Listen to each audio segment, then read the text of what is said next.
Everyone, my name is Pawan and I welcome you all towards our Art of Law YouTube channel. So guys, we have started with a new initiative of teaching you all for your upcoming All India Bar examination for completely free.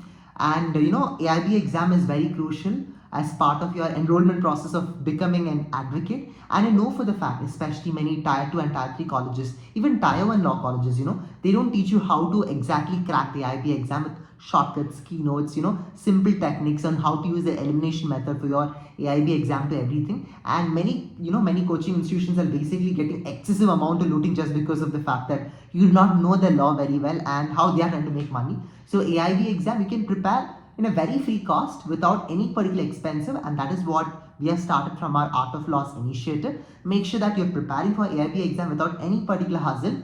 Please do learn it, and you'll be watching all the series of video writers starting from Constitution, IPC, CRPC, evidences, and again we'll be going to contract law, property law, and along with that specific relief act. All the aspects of AIB exam will be covering one by one. Please do watch the entire video, and this is just an intro video. I just want to tell that before you go ahead with your continuation class, please do support us. Let us know in the comments what kind of content you want more so that we can parallelly make the content again and again for your upcoming exam. I know December 22nd is a very crucial day, or whichever day you're writing your particular exam, that's very much crucial for your AIP exam. Wish you all the best. Good luck. Please do go through all our notes. We're trying to cover up from previous year question papers to everything. So once again, all the best. Now let's get started to the classes. Let's continue with the series of classes which have been already been held in. Wish you all the best. Good luck. Question that is about starting from 31st question of our Constitution as part of your AIB as well as other law and tricks exam. You just prepare like this, you can actually ace all the exams, and it's good that you're writing an AIB exam to LLM entrance exams together, because you're brushing up your entire field of knowledge of law one by one. Now let's start with this case one by one. Okay, the Supreme Court was upheld following the right in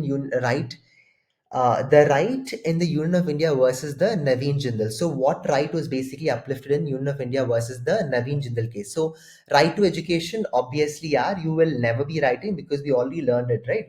It's in the previous question, Unikrishnan versus state of Andhra Pradesh, only that right to education comes. And in right to die, it came under Gyangor was the state of Gangor was the state of Punjab that was emphasized the very landmark case about right to die, right to hoist the national flag. So what happened in Naveen Jindal? He was actually went to US only. You observed that this national flag was also being worn by people, even in the dress, t-shirts, to everything. They were now like Naveen Jindal asked, like you should give at least the right in India to hoist the national flag, and that landmark case was being held in the Union of India versus Naveen Jindal case, right to hoist the national flag. I hope it's very much clear for you with a proper clarity and understanding. So now we'll be dealing with the next question, that is about in which of the case the Supreme Court declared the preamble as part of the Constitution. Obviously, it is question on the Bharati case.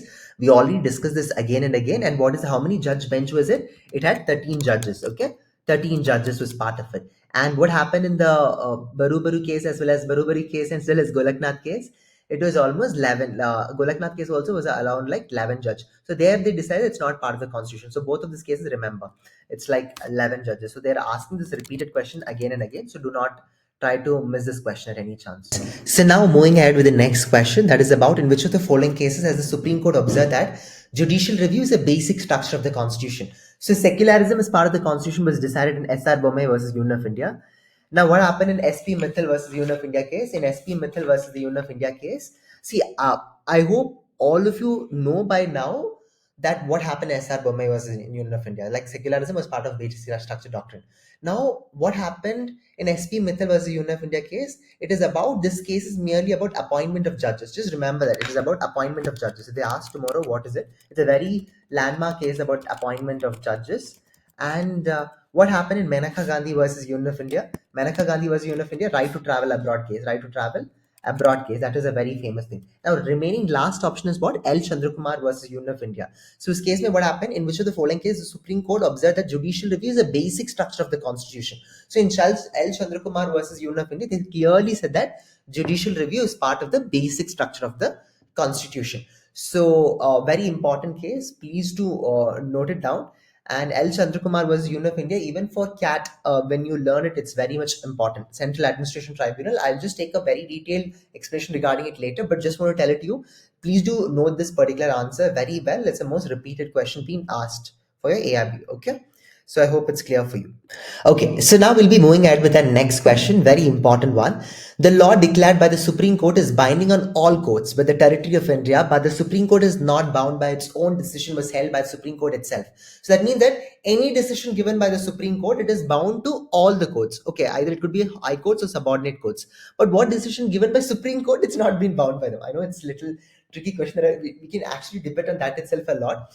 But however, it was actually decided in which of the question? Are you sure? Is it Keshananda Bharati or Bengal Immunity Equality versus State of Bihar? It is actually it's not actually Keshananda Bharati case. It's actually Bengal Immunity Equality versus the State of Bihar. So I'll just put a red mark over here so that you just remember it. Very important case. And when you're learning this particular question, please also learn together. Learn even what do I say? I'll just write it down in the bracket for your understanding. Learn Article 143 and along with that learn article 129. Okay, very important. I hope it's very much clear for you. We're dealing with this case in a law which disqualifies a person with more than 2 children from holding the post of Panch or Sarpanch is valid and not violative of article 14 of the constitution, in which of the following case Supreme Court held it. So what does this case tell us about? For example, if you're having more than 2 children, then you cannot become Panch or Sarpanch, especially in Panchayat system, right?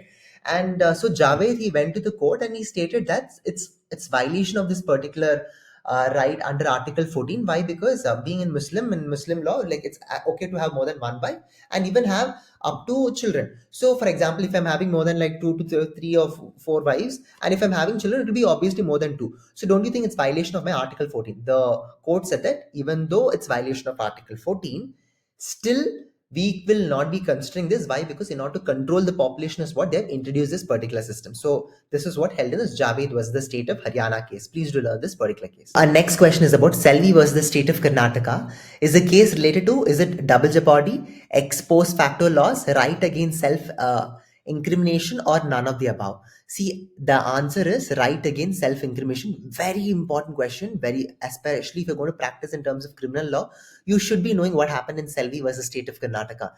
So I will be explaining you all these with the help of our Constitution Bar Act. Okay, so if you please do take your Bar Act and write down this case here itself so that you'll never forget, especially under Article 20, Clause 3 says about, no person accused of any offense shall be compelled to be a witness against himself. See, what happened was, like, before and all, when Britishers used to control India, they used to give this torture, custodial torture, and then make these people to be confess. Even for a crime they've not done, these people will be forced to confess for the same and make them to be in the jail or prison like that. But ever since post constitution, like ever since we got freedom, they bought this Article 20 subclause 3, which says that no person accused of any offense shall be compelled to be a witness against himself.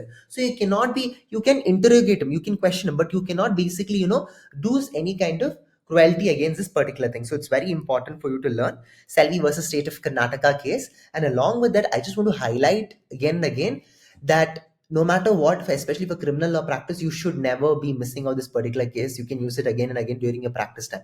Now, what do you mean by double jeopardy? I already explained to you.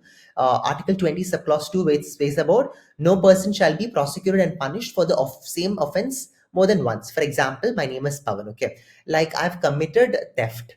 I've committed theft on 24th November and 25th November. Does that mean that I am not supposed to be punished? I'm supposed to be only punished on only for 24th November ka punishment, or am I supposed to be punished even for 25th November ka punishment? Only one punishment is it there for me? No, obviously not. So double jeopardy says that, like for example, on 24th November, if I've committed the theft, then I cannot be punished again for the same offense which I've done. Okay, obviously, if you've given me one punishment for 24th November, that itself is considered one punishment. You cannot give one more punishment on that particular base of that date on again. Okay, or for 25th, you can give separate offense punishment, but not on the same on 24th November ka offense. I hope it's very much clear for you. And ex post facto laws means what? For example, just imagine that, for example, killing dogs is cruel. It was actually cruel. Okay, for example, on 24th November 24th November 2024, let's imagine that Mr. A killed Mr. B ka dog. Okay, now it is not a crime, but 2025 they decide that killing dogs is basically a punishable offense. Just imagine that from 25th November 2025, they decided that killing dogs is a punishable offense. That means that Joby things you have done until 24th November, it's not punishable because it's not involved in the laws. So simply on 2025, you cannot come and tell that, just because this person had killed on 2024, I'm supposed to punish him. So I hope it's very much clear for you. So any offense done before cannot be punished after the law. So I want you to pause the video and write it down so that you'll be learning it down everything one by one. I hope this is very much clear for you all. We'll be reading across the next question, that is about in which case the Supreme Court of India held that the voters have a right to know the antecedent of contesting candidates. So antecedent means, for example, now elections are basically happening. So now every voter has a right to know about the respective MP. Do they have a criminal past record or not? And that was held in the case of Union of India versus Association of Democratic Reforms. Very important case. I'll just put in a red mark over here. And they said that Supreme Court said that yes, every voter has a right to know about the respective MP, even in terms of the criminal record. And it comes under article, I'm just mentioning over here, article, yes, article ARTS, article 19, just putting over here, article 19 subclause 1A. Okay, article 19 subclause 1A, very clearly it says that what right to know also comes under freedom of speech and expression. I hope this is clear for you. Next question, starting with the National Judicial Appointment Commission Act 2014 was declared as unconstitutional and void. This question is very funny. Okay, so what happened? NJAC. So normally this, I hope most of you know how this judges of Supreme Court have been appointed. They have been appointed in the Supreme Court by what? Normally, I just put it in a bracket and write, okay. They have been appointed by a collegium system. What is it? By a collegium system, these people have been appointed, right? Now, what happened in NJAC? They said that, okay, the appointment is going to be done, which is a committee which is comprising of law minister, prime minister, CJ, and leader of opposition. Then obviously, a judge will be favoring the favoring the political party itself. But however, they struck down in the famous landmark case of Supreme Court Advocate on Record Association of India versus Union of India. So I'll just put in highlight over here so that you remember it always and never try to forget such kind of facts. So it's on Supreme Court Advocate, never forget it. NJSC was struck down. Many competitive exams, they ask this question again and again. So I don't want you to anytime make mistake on this particular thing. Okay. Wish you all the best. Good luck. Make sure that you're never making this particular mistake. Oh yeah. Okay, I'll do one thing. I'll just finish with these two more questions so it'll be easy for you. So yes, thing just want to highlight before I go to the next one is about please to make sure that you're learning Article 124 of your Constitution. Very important. I'll just quickly go to the Bar Act and show it to you. Article 124. Yes, let me show the index page. Then directly I'll go to this one. Okay. So Article 124, if you observe, it speaks about very important aspect of the judiciary. Okay, the judiciary, appointment of the judges, procedure, and all. So I hope all of you should be knowing it by now. Establishment, and consultation of Supreme Court of India. So 124, go down, completely go down. And then from there, I want all of you to completely learn the important aspects of what is 124 in detail and in depth, so that, no matter what, you never try to make a particular mistake in this particular appointment procedures. Let me go down. Yes, 124, 124. Where am I? 112. Okay. Yes, Establishment and Consultation Supreme Court of India. Very important. Chapter 4. You should be knowing it. Please do read through it once. A judge may be in writing and his hand addressed to the President of India. Judge may be removed from the office in the manner prescribed in the clause 4.